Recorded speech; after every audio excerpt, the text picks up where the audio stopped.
України, які виступають проти Зеленського та його наброду.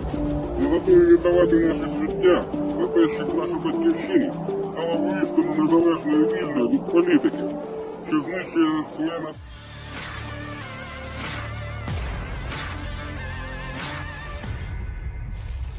Rusia mengirim 1.000 tambahan tentara ke Kherson saat pertempuran di wilayah Ukraina bagian selatan tersebut sedang memanas.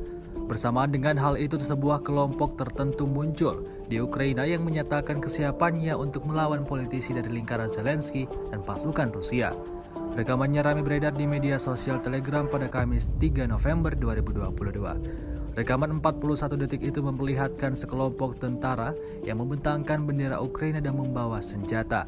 Mereka menyampaikan siap membela Ukraina dalam menghancurkan pasukan Rusia.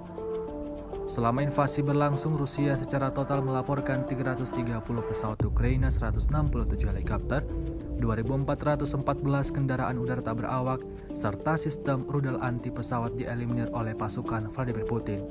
Sementara itu dari kubu Kiev, Kementerian Pertahanan Ukraina melaporkan 800 tentara Rusia dieliminir dalam 24 jam terakhir. України, які виступають проти Зеленського та його наброду.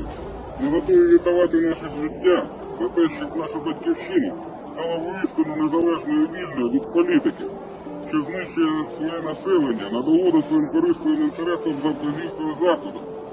Ми будемо впливати і знищувати всіх представників влади, чиї дії спрямовані проти інтересів громадянина України.